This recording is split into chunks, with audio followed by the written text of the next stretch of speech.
Hello friends, mobile पाठशाला में आपका स्वागत है।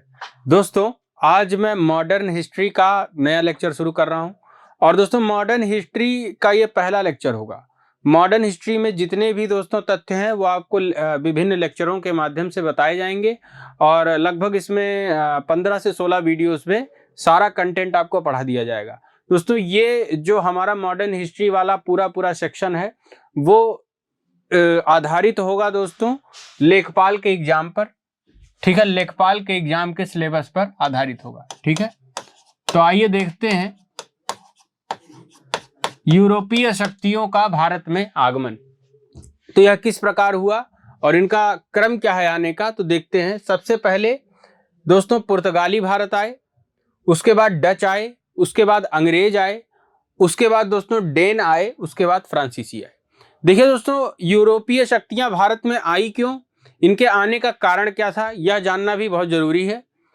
दोस्तों, अरबों ने क्या किया था कि कुस्तुनतुनिया पर आक्रमण करके उसको अपने अधिकार में ले लिया था। तो दरअसल उन्होंने ये किया था कि पूरा का पूरा जो ट्रेड रूट था, जो पूर्व से पश्चिम के देशों को जोड़ता था, उस पर एकाधिकार दोस्तों अरबों ने कर लिया था, अरब शक्तियों ने कर लिया था, जिसकी वजह से वो पूरे के पूरे व्यापार पर नियंत्रण करते थे और जिसकी वजह से यूरोपीय शक्तियों को मसाले खरीदने के लिए भारी कीमत अदा करनी पड़ती थी। तो इनके मन में एक दोस्तों मंशा जगी कि हम लोग क्यों ना एक अलग ही रास्ता खोजें भारत तक पहुंचने का। तो भारत तक पहुंचने के लिए यूरोपीय शक्तियों ने क्या किया कि अफ्रीका महाद्वीप का चक्कर लगा करके ये भारत में पहुंचे। तो भारत में सबसे पहले देखिए पुर्तगाली ही आए और देखते हैं जब बहुत सारा दोस्तों जहाजरानी का काम वहां पे ऑलरेडी हो रहा था यूरोप में, जिसमें जो है कंपास का आविष्कार और जहाजों का बेहतर निर्माण, ये सारा काम यूरोप में हुआ क्योंकि उनके मन में एक चाह थी पूर्व तक आने की। और पूर्व तक आने का रीजन ये था कि वो मसालों को ज्यादातर दोस्तों अपने देश में लाना चाहते थे। ज्यादातर आपको पता होगा यूरोपीय देश जो है वो मांस पर निर्भर कर रहते हैं और मांस खाने के लिए दोस्तों मसाले अति आवश्यक हैं। इसी वजह से दोस्तों काली मिर्च इत्यादि मसालों के लिए वो भारत आना चाहते थे। देखिए, पुर्तगाली सबसे पहले भारत आए। तो पहला पुर्तगाली जो भारत आया वह वास्को डिगामा था। वास्को डिगामा नाम याद रखिएगा। एक कोलंबस था दोस्तों, कोलंबस निकला था भारत की खोज में और वो अमेरिका की खोज कर दी उसने।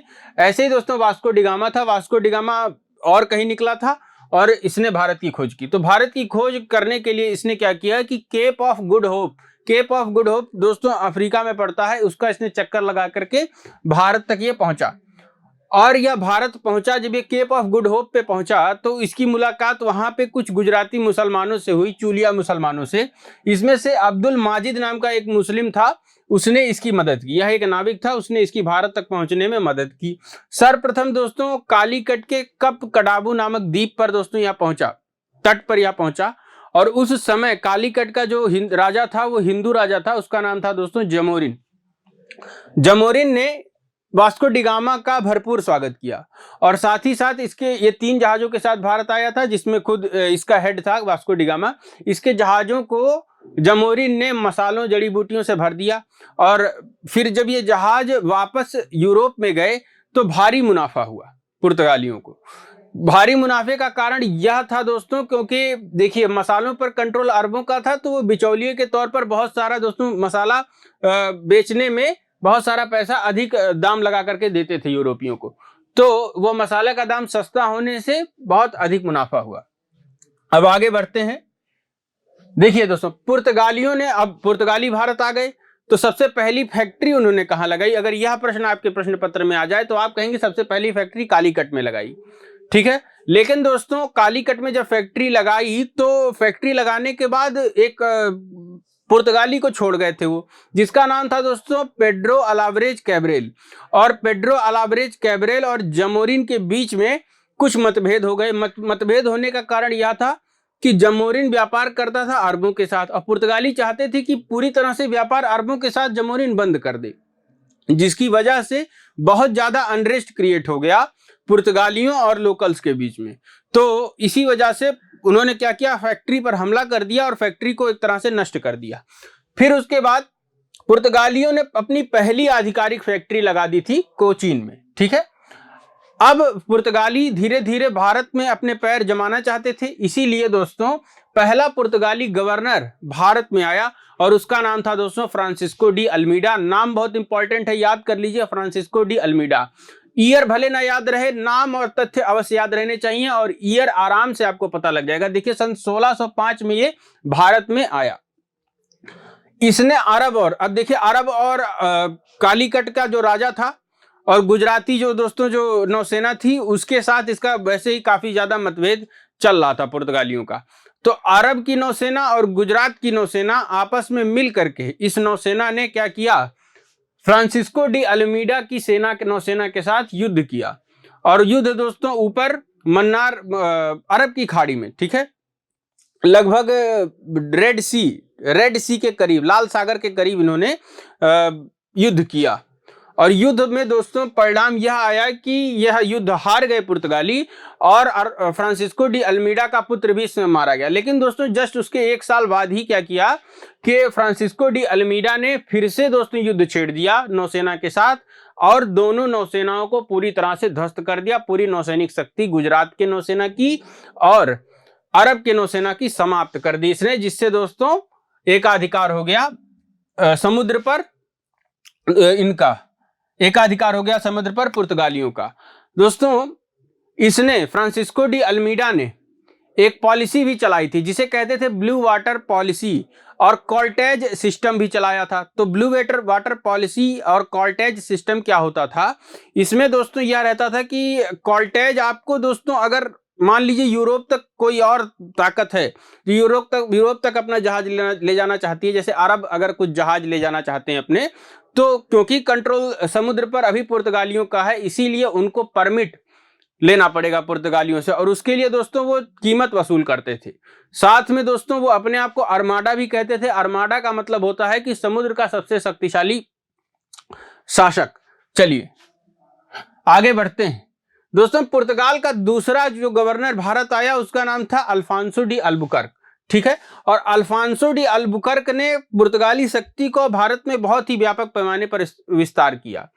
तो देखिए दोस्तों, अल्फांसो डी अल्बुकर्क को इसीलिए पुर्तगाली शक्ति का वास्तविक संस्थापक माना जाता है। पुर्तगाली शक्ति का वास्तविक संस्थापक कौन था, तो अल्फांसो डी अल्बुकर्क था, ठीक है। इसने गोवा और दमन दीव सहित भारत के बड़े तटीय क्षेत्र पर अधिकार कर लिया, ठीक है।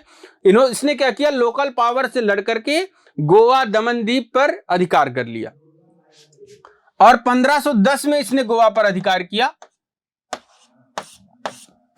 और 1532 में गोवा को अपनी राजधानी घोषित कर दिया, ठीक है। आगे बढ़ते हैं। पुर्तगालियों का तीसरा गवर्नर दोस्तों था नीनो डी कुन्हा। और आगे बढ़ते हैं, देखते हैं पुर्तगाली भारत में क्या क्या लेकर आके आए। तो उस समय लगभग बहुत सारी चीजें भारतीयों को पता नहीं थी जो दुनिया में और लोग खाते पीते थे, वो दोस्तों भारत तक नहीं पहुंचा था। जैसे कि तंबाकू, प्रिंटिंग प्रेस, आलू, पपीता, इन जैसे पदार्थ दोस्तों भारत में नहीं थे। तो पुर्तगाली शक्तियों ने ही इन जैसे पदार्थों का भारत में सर्वप्रथम दोस्तों इंट्रोड्यूस कराया भारतीयों को इससे। चलिए आगे बढ़ते हैं। अगली जो महाशक्ति दोस्तों भारत में आई वो डच थी। लेकिन एक तथ्य आपको जानना है कि डच ईस्ट इंडिया कंपनी की स्थापना अंग्रेजी ईस्ट इंडिया कंपनी के बाद में हुई, लेकिन वो आ गए पहले। तो डच ईस्ट इंडिया कंपनी की स्थापना सन 1602 में हुई, जबकि अंग्रेजी ईस्ट इंडिया कंपनी की स्थापना सन 1600 में हुई, जिसके बारे में हम लोग आगे पढ़ेंगे। लेकिन वो आए बाद में भारत में। सन 1605 में सबसे पहली फैक्ट्री दोस्तों डचों ने लगा दी थी मूसलीपट्टनम में, ठीक है। मूसलीपट्टनम आंध्र प्रदेश में स्थित है। वहां पर 1605 में डचों ने अपनी पहली फैक्ट्री लगा दी। सन 1596 में सबसे पहला डच भारत आ चुका था और उसका नाम था कार्नेलिस डी हाउटमैन और यह एक डच सिटीजन था। डचों ने पुलिकट, सूरत, चिंसुरा, विमलीपट्टनम, कासिम बाजार, पटना, बालासोर, नागपट्टनम, कोचीन में अपनी फैक्ट्रियां लगाई। और यह मसालों तक ही सीमित नहीं रहे, यह कपड़ों का भी बहुत भारी व्यापार भारत से करने लगे। आगे बढ़ते हैं। देखिए दोस्तों, अगली जो महाशक्ति है यूरोप की जो भारत में आई वो थी अंग्रेज, ठीक है, या ब्रिटिश महाशक्ति। तो देखिए, जिस समय भारत में अकबर का शासन था यानी कि 1599 में, तो तभी से ब्रिटिश ईस्ट इंडिया कंपनी के गठन की शुरुआत होगी। अब गठन होता कैसे ये हम देखते हैं। 1599 में एक मर्चेंट का, एक व्यापारियों का समूह हुआ करता था जिसे कहते थे मर्चेंट एडवेंचर्स, और इसने क्या किया कि एक कंपनी की स्थापना करनी शुरू की। उस कंपनी का नाम इन्होंने रखा कि ईस्ट इंडियन कंपनी, ठीक है, या दूसरा नाम उसके लिए governor and merchants of England trading into east Indies, या इसका असली नाम है governor and merchants of England trading into east Indies. इस नाम की कंपनी का गठन किया। अब और भी कंपनियां ना खुल जाएं, और भी कंपनियां इनको कंपटीशन ना दें, इसीलिए क्या हुआ कि 31 दिसंबर 1600 को ब्रिटेन की जो महारानी क्वीन एलिजाबेथ प्रथम थी, उन्होंने इस कंपनी को रॉयल चार्टर के माध्यम से 15 वर्ष का एकाधिकार दे दिया कि 15 वर्ष तक जो पूर्व में मौजूद देश हैं, पूर्वी देश हैं, उसमें सिर्फ और सिर्फ यही कंपनी व्यापार करेगी, जो इंग्लैंड की, और कोई इंग्लैंड की दूसरी कंपनी व्यापार नहीं कर सकती। देखिए बाद में सन 1609 में क्या हुआ कि ब्रिटिश एम्परर, ब्रिटेन के जो महाराज थे जेम्स प्रथम ने कंपनी को अनंत काल के लिए, इनफाइनाइट टाइम के लिए व्यापार करने का एकाधिकार दे दिया कि इसके अलावा और कोई कंपनी व्यापार करने के लिए अधिकारी नहीं है पूर्वी या भारत में या पूर्वी देशों में। ठीक है, आगे बढ़ते हैं। सन 1608 में कैसे ये लोग भारत आए देखते हैं। सन 1608 में हेक्टर नाम के जहाज से, कंपनी तो बन गई थी 1600 में, लेकिन निकलने में बड़ा टाइम ले लिया इन्होंने, तो 1608 में हेक्टर नाम के जहाज से कैप्टन हॉकिंस भारत आया, और भारत में दोस्तों सूरत में उतरा ये, ठीक है। लेकिन इसको 1608 में आ गया था ये, लेकिन इसको मुगल दरबार तक पहुंचने में काफी समय लग गया, क्योंकि पुर्तगाली नहीं चाहते थे कि अंग्रेज मुगलों तक पहुंचे। और जब ये भारत में, जब कंपनी बनी 1600 में, तब राजा अकबर था, और जब ये हेक्टर नामक जहाज से कैप्टन हॉकिंस भारत आता है, तो उस समय दोस्तों बादशाह, मुगल दरबार का बादशाह कौन था, वो था जहांगीर। तो 1609 में या मुगल दरबार में चला गया, यानी कि जहांगीर के सम्मुख चला गया। और रिकॉर्ड में ऐसा मौजूद है, और एक चित्र भी ऐसा है कि जब कैप्टन हॉकिंस मुगल दरबार में पहुंचा, तो इसने सबसे पहले अपनी टोपी उतारी, जमीन पे रखी, और सामने जो फर्श थी उसे चूमा। आगे बढ़ते हैं। कैप्टन हॉकिंस जहांगीर के सामने प्रस्तुत हो गया, और बाद में जब हॉकिंस प्रस्तुत हो गया, तो थोड़ा बहुत इसके थ्रू, मतलब अंग्रेजों और मुगल के बीच थोड़ी सी दोस्तों एक मधुरता आई संबंध में। उसके बाद जेम्स प्रथम ने अपना पहला राजदूत बना करके भेजा सर थॉमस रो को, ठीक है। तो सर थॉमस रो को उसने राजदूत बना करके जहांगीर के पास भेजा था। अब देखते हैं स्वाली का युद्ध। स्वाली का युद्ध क्या था और किसके किसके बीच में हुआ था। देखिए, इसके जस्ट पहले, अंग्रेजों के आने के जस्ट पहले, पुर्तगाली भी मुगलों से थोड़ा संबंध बना के रखे हुए थे। तो पुर्तगालियों का संबंध ऐसा था कि थोड़ा रिलीजियस संबंध था। वो ये चाहते थे कि किसी भी तरह से बादशाह को ईसाई बना दिया जाए, जिससे सब कुछ हमारे फेवर में हो जाए। पर वो इसमें कई बार उन्होंने प्रयास किया। पहले अकबर को ईसाई बनाने का प्रयास किया, फिर उसके बाद जहांगीर को ईसाई बनाने का प्रयास किया, जिससे दोस्तों तो थोड़ा सा इनके संबंध बने हुए थे पहले से। और एक चर्च भी खुलवा के दे दी थी इन लोगों को जहांगीर ने लाहौर में, ठीक है। तो यह तथ्य आप याद रखेंगे। अब देखिए, ऑलरेडी पुर्तगालियों का संबंध मुगलों से था, और अब अंग्रेज संबंध बनाने लगे, तो पुर्तगाली थोड़ा सा नाराज हो गए कि भाई इनके साथ कैसे संबंध है। तो इस तरह से दोस्तों डिसेंटमेंट का एक भाव उनमें पैदा हो गया पुर्तगालियों में। अब पुर्तगाली और अंग्रेजों के बीच एक युद्ध होता है, स्वाली का युद्ध कहते हैं उसको। और इसी दोस्तों डिसेंटमेंट की वजह से, इसी नाराजगी की वजह से कि क्यों अंग्रेज अब मुगल दरबार में जाकर के उनसे नजदीकियां बढ़ा रहे हैं, तो इसी वजह से पुर्तगाली थोड़ा सा नाराज थे। तो उन्होंने एक युद्ध किया, स्वाली की लड़ाई। अब यह 1612 में हुई, लेकिन हुआ यह कि अंग्रेजों की इसमें जीत हो गई। अंग्रेजों की जीत होने से जहांगीर जो था वो काफी प्रसन्न हो गया अंग्रेजों से कि पुर्तगालियों को इसने हरा दिया। तो बाद में जहांगीर ने क्या किया कि अंग्रेजों को सूरत में फैक्ट्री लगाने का अधिकार दे दिया। सन 1613 में अंग्रेजों ने पहली फैक्ट्री कहां पे लगा दी? सूरत में लगा दी। इसके पहले 1611 में ऑलरेडी एक फैक्ट्री लगा चुके थे। तो दक्षिण भारत में पहली फैक्ट्री लगाई थी 1611 में मछलीपट्टनम में अंग्रेजों ने, ठीक है। आगे बढ़ते हैं। अब सूरत में ही सब लोग फैक्ट्री क्यों लगाना चाह रहे हैं?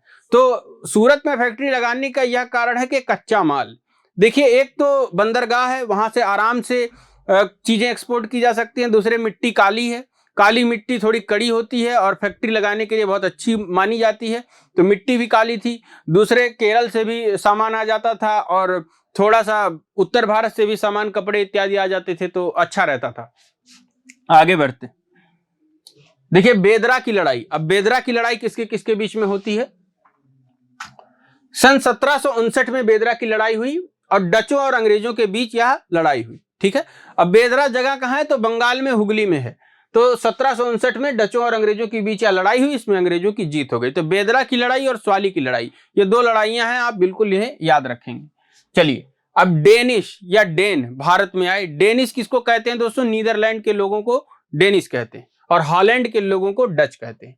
तो डेनिश भारत में सन 1616 में आ गए। डेनिशों ने सन 1620 में ट्रंकोबार में सबसे पहली अपनी फैक्ट्री लगाई। ट्रंकोबार कहां पे स्थित है दोस्तों? निचला जो दक्षिण भारत है वहीं पर है, तमिलनाडु के पास में ही। तो डेनिशों ने सन 1620 में ट्रंकोबार तथा सन 1676 में सेरामपुर में, सेरामपुर कहां? ये बंगाल में, सेरामपुर में अपनी फैक्ट्रियां स्थापित कर दी। सन 1845 में जब इन्होंने देखा कि अंग्रेज तो लगातार लड़ाई कर रहे हैं और 1845 आते आते तो अंग्रेजों की महाशक्ति पूरे भारत में कायम हो चुकी थी। तो इसकी वजह से डेनिशों ने सोचा कि कहीं हमारे ऊपर भी बात ना आ जाए, कहीं हमें भी लड़ाई ना करनी पड़ जाए। इसी वजह से इन्होंने डर से क्या किया कि सारी फैक्ट्रियां अपनी हवाले कर दी, अंग्रेजों को बेच दी और ये भारत छोड़ करके चले गए। देखिए फ्रांसीसी, सबसे ज्यादा संघर्ष अगर किसी ने अंग्रेजों के साथ किया है तो वो फ्रांसीसी थे। इसके बारे में आगे पढ़ेंगे दोस्तों कि फ्रांसीसियों ने कौन कौन सी लड़ाई की। कर्नाटक की कई सारी लड़ाइयां फ्रांसीसियों ने की, साथ ही साथ इन्होंने हैदर अली और टीपू सुल्तान का भी सपोर्ट किया था। तो देखिए लुई 14वां और उनके मंत्री कोलबर्ट के प्रयासों से फ्रांसीसी कंपनी द इंडी ओरिएंटल, ठीक है, कंपनी द इंड ओरिएंटल की स्थापना की गई, या फ्रांसीसी ईस्ट इंडिया कंपनी कह सकते हैं। यह फ्रांसीसी सरकार के प्रयासों से स्थापित हुई। अब देखिए ब्रिटिश ईस्ट इंडिया कंपनी एक प्राइवेट फर्म थी, कुछ व्यापारियों का संगठन था जिसे लीगलाइज कर दिया था सरकार ने, लेकिन यह किसी प्राइवेट फर्म का नहीं था। यह सिर्फ और सिर्फ फ्रांसीसी सरकार के प्रयासों से ही स्थापित हुई थी। और देखिए लुई 14वां शासक था, यही बार बार पूछता है कि फ्रांसीसी कंपनी की स्थापना की अनुमति किसने दी थी, किसने करवाई थी? तो लुई 14वां। और उसका मंत्री कौन था? कोलबर्ट। यह दोनों नाम बिल्कुल याद रखिएगा और कंपनी का नाम भी याद रखिएगा, कंपनी द इंडी ओरिएंटल। ठीक है, यह फ्रांसीसी सरकार के प्रयासों से स्थापित हुई। सूरत में सन 1668 में प्रथम फ्रांसीसी फैक्ट्री फ्रैंक कैरो, ठीक है, कैरो होगा, कैरो, फ्रैंक कैरो याद रखिएगा, फ्रैंक कैरो के द्वारा स्थापित हुई। दूसरी फैक्ट्री की स्थापना दोस्तों गोलकुंडा के सुल्तान से प्राप्त अधिकार पत्र प्राप्त करने के पश्चात सन 1669 में मूसलीपट्टनम में हुई। देखिए दोस्तों गोल्डन फरमान एक जारी कर दिया, स्वर्ण फरमान किसने जारी किया? गोलकुंडा के सुल्तान ने। के फ्रांसीसी जो है वो 1669 में गोल्डन फरमान जारी हुआ होगा कि 1669 में गोल्डन फरमान जारी हुआ कि फ्रांसीसी अब मूसलीपट्टनम में अपनी फैक्ट्री लगा सकते थे, इसलिए दूसरी फैक्ट्री गोल्डन फरमान के माध्यम से कहां पे लग गई? मूसलीपट्टनम में। चलिए, तो दोस्तों ये था यूरोपीय शक्तियों के भारत आगमन का प्रथम वीडियो। ऐसे ही दोस्तों और लेक्चर्स भी के साथ मैं आप लोगों के बीच आता रहूंगा। मॉडर्न हिस्ट्री में एक एक करके क्रमवार ढंग से हम चीजों को पढ़ेंगे। इसी तरह के वीडियोस के लिए और फ्री कंटेंट के लिए please like, share and subscribe our channel. धन्यवाद।